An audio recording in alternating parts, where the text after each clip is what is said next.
सबको यथा योग्य नमन। मैं आत्म परिचय 457 भाग लेकर आपके सम्मुख उपस्थित हुआ हूँ। देवी भागवत महापुराण में त्रयोदश अध्याय में श्लोक संख्या 52 से लेकर के श्लोक संख्या 60 तक आप देखेंगे। इसमें ब्रह्मा जी देवताओं के साथ हिमालय पर आने की तैयारी करते हैं, माता गंगा जी को बुलाने के लिए, लाने के लिए, मांगने के लिए। तो सर्वप्रथम शंख ध्वनि द्वारा माता गंगा को प्रणाम निवेदित करते हैं।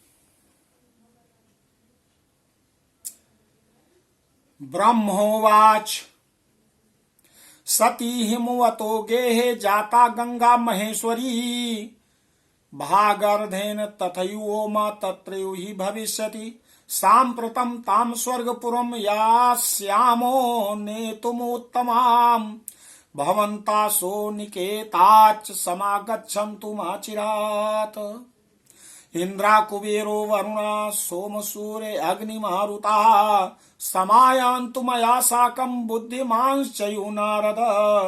श्री महादेव वाच तथेति युक्त्वा ययुर्देवा इंद्राद्या मुनिपुंगव ब्रह्मा महर्षिणा तेन नारदेन ययौ द्रुतं हिमाद्रिसन्निधिं गंगा याचने कृतमानसा तदः पूर्वरात्रे तु गंगा गिरिवरं स्वयं स्वप्ने प्राह महादेवी ज्ञात्वा देव विचेष्टितम् स्वप्नं सन्दर्शयामास रजन्या शेष एव हि शुक्ला तिर्नयना काचिद्देवी मकरवाहना उवाच प्रमुखे स्थित्वा पितुस्ते तनया ह्ययम् आद्या प्रकृतिरेकयुषाहं दक्ष प्रजापते पुत्री सती पितुर्यज्ञे शिवं त्यक्तवती पतिम् शिवस्तु मद वियोगार्ता कामरूपे व्यवस्थिता।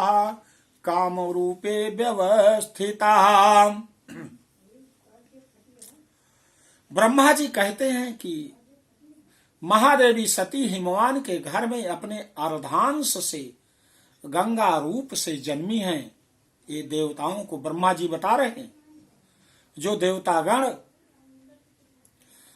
उनके यहाँ नारद जी के बुलाने पर पहुंचे हैं, देवताओं ने कहा आज्ञा दीजिए पितामह क्या करना हमें। तो कहते हैं कि हिमालय के घर में माता सती अर्धांश गंगा रूप में प्रकट हुई हैं। इसी प्रकार उमा भी वहां अवतार लेंगी। उन ज्येष्ठ पुत्री गंगा को स्वर्ग में लाने के लिए हम लोग वहां चलेंगे। इंद्र, कुबेर, वरुण, चंद्र, सूर्य, अग्नि, वायु, बुद्धिमान नारद, आप सब लोग अपने अपने स्थानों से मेरे साथ चलने की शीघ्र तैयारी कर लें। श्री महादेव जी बोले, मुनि पुंगव इंद्रादि देवगण ऐसा ही हो कहकर गंगा को मांगने का विचार कर महर्षि नारद तथा ब्रह्मा जी के साथ हिमालय के पास शीघ्र पहुंच गए।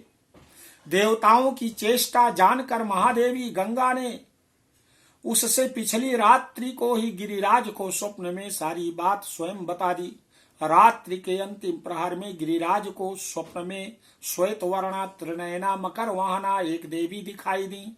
वह सामने आकर बोली, पिताजी मैं आपकी पुत्री हूँ, एकमात्र मैं ही आद्या प्रकृति हूँ और मैं वही हूँ जिसका दक्ष प्रजापति की पुत्री सती के रूप से पिता के यज्ञ में शरीर त्याग कर अपने पति शिव से वियोग हो गया था। शिव जी भी मेरे वियोग में व्यथित होकर कामरूप क्षेत्र में रहने लगे। वह मुझे पत्नी रूप में पुनः प्राप्त करने के लिए तप कर रहे हैं। आपने भी पुत्री रूप से मुझे पाने के लिए भक्ति पूर्वक मेरी तपस्या की है, इसलिए मैं अपने अर्धांश से इस समय आपके घर में आई हुई हूँ। अपने दूसरे अर्धांश से भी मैं आपकी ही पुत्री बनूंगी, आपकी ही पुत्री बनूंगी, आपकी ही पुत्री बनूंगी। बोलो आदि शक्ति माता भगवती की जय, आदि शक्ति माता भगवती की जय।